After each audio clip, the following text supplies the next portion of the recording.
We're back with the first episode on the new school year. We'll get you all caught up on what's happening with IU athletics. Indiana football opened the 2015 season with a win over Southern Illinois. It wasn't pretty, but we'll show you how they got it done. Plus, details on IU soccer tournaments over the 3-day weekend.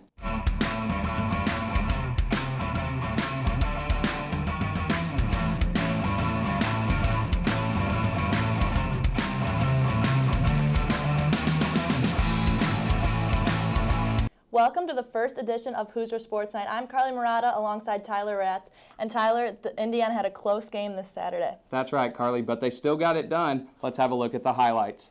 There's quarterback Nate Sudfeld, who returned after missing 11 months last season. Down 11 at halftime, the Hoosiers came out of the locker room looking to make a statement, and that's exactly what they did on this 57-yard touchdown pass to Ricky Jones early in the third.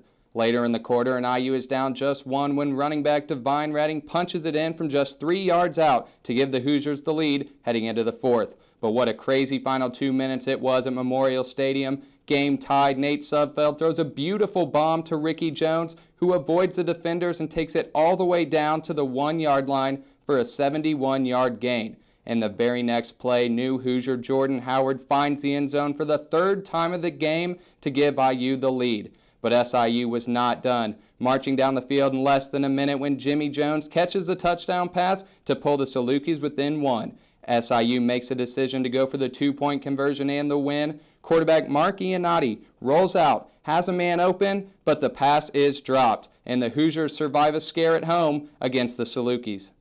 Nate Sudfeld had a big game, but when the Hoosiers got in the red zone, they relied on the running game to punch it in.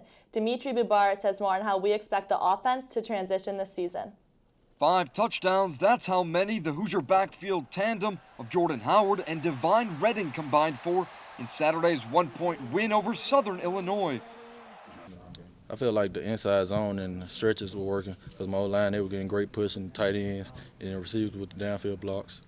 And while the UAB transfer Howard will take the bulk of the carries this season, both backs know what's most important, and that's crossing the goal line. Me and Jordan we just tell each other, we gotta get it, we gotta score, we gotta get it in. I think we can be very dangerous. We've been pushing each other since I've been here. Spring training, summer workouts, fall camp, and we've just been working well. We had great chemistry. Don't forget, Howard was first-team All-Conference USA in 2014, shattering the UAB single-season rushing record. But expecting him to fill the hole of Tevin Coleman is a tall task. For now, the focus remains on maintaining a balanced offensive attack, and that all begins with the ground game. In Bloomington, Dimitri Bubaris, Hoosier Sports Nite. The Indiana men's soccer team spent their Labor Day weekend in Notre Dame for the Mike Berticelli Memorial Tournament. Indiana had a great weekend as they defeated UAB 2-1 and then shut out the 24th-ranked South Florida 2-0. 3 players were selected to the all-tournament team, including Tanner Thompson, Grant Lillard, and Francisco Moore. The Hoosiers will travel to Penn State this Sunday for their Big Ten opener. As for the women's soccer team, they traveled to Baton Rouge this past weekend for the Stomp in the Swamp tournament. Indiana faced Middle Tennessee State for their first game and defeated the Blue Raiders 2-0. This game kept Indiana's defensive streak alive of 457 scoreless minutes, which is the longest in program history since 1993. LSU quickly ended that streak as they defeated Indiana 4-0. The Hoosiers will travel to South Bend this Friday to play Notre Dame and then will host Ball State on Sunday before the conference play starts up. The IU cross country began their season over the weekend by hosting the Indiana Open. The race was an opportunity for the men's and women's team to showcase the hard work that was put in over the summer. The IU women's team started off the humid morning by taking the top 8 spots, with Brianna Johnson winning the 5K race. The men continued that trend with 8 Hoosiers finishing in the top 10, including IU's Owen Skeet, who crossed the line in first place. While Johnson and Skeet won Saturday's race as individuals, it's clear that their focus is centered around helping the team. We were out at the race and spoke with Coach Helmer and the top finisher of each race about the season goal for the program. I like both of these teams a lot. I like the makeup of these teams. I like the maturity. I like the fact that we've got their attention. They're listening. They're doing their part. There's some people starting to display some leadership. There's some composure and there's some patience. And so I think I think we have a lot of reasons to be optimistic. Team goals, pretty much, we've had a long history and it's kind of been a down year if you look at our history. So it's like we need to get back into that rhythm. IU's always been top 10 at nationals for cross country, so we want to get back there at least. Definitely getting back to NCAAs is a really big goal of ours. I got to go my sophomore year, so that was really exciting and an awesome experience. I think we just have a chance to do something really special because we have a group of really talented girls that are working really well together this year. We have a lot of reasons to feel like by the time we get to championship time that we can be a player. We can fight for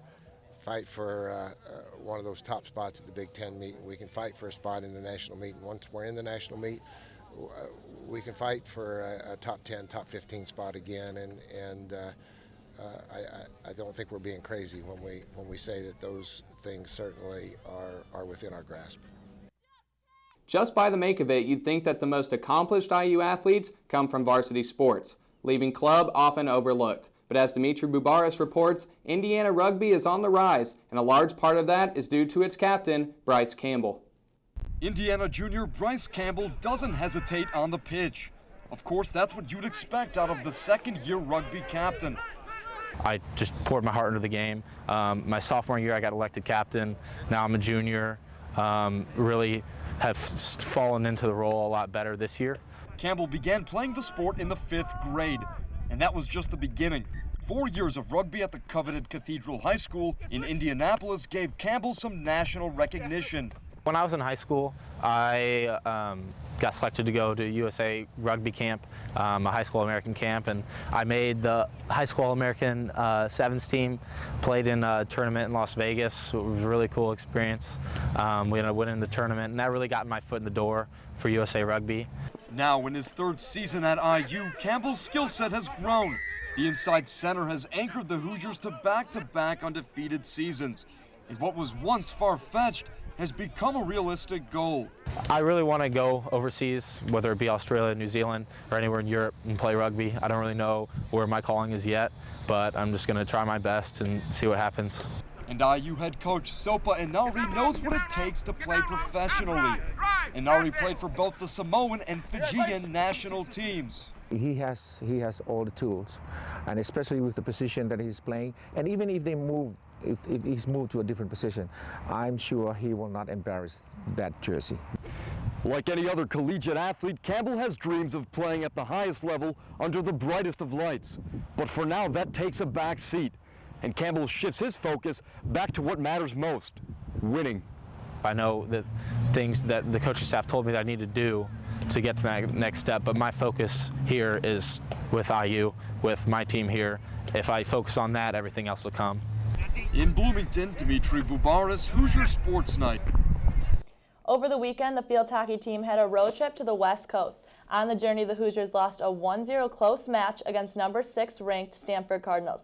IU closed the weekend with a win over University of the Pacific, followed by a loss to University of California. The Hoosiers will start their 5-game homestand on Friday against Miami of Ohio University. The homestand includes the start of Big Ten play on September 25th against Iowa. The volleyball team headed down south to the Lone Star State to play in the Delta Zeta Classic. On Friday, the Cream and Crimson started off the tourney with a win over Lamar, but then fell to UT San Antonio later in the afternoon. The Hoosiers finished off the weekend with a victory over North Texas, which bumped the record up to 4-2. This upcoming weekend, the team will host the Indiana Invitational as Virginia Tech, Bowling Green, and Northern Arizona travel to Bloomington. And that concludes our episode of Hoosier Sports Nite. Remember to follow us on social media at IUSTV Sports. And we'll be at Memorial Stadium on Saturday as your Hoosiers take on Florida International. For Karley Marotta, I'm Tyler Ratts. Thanks for watching.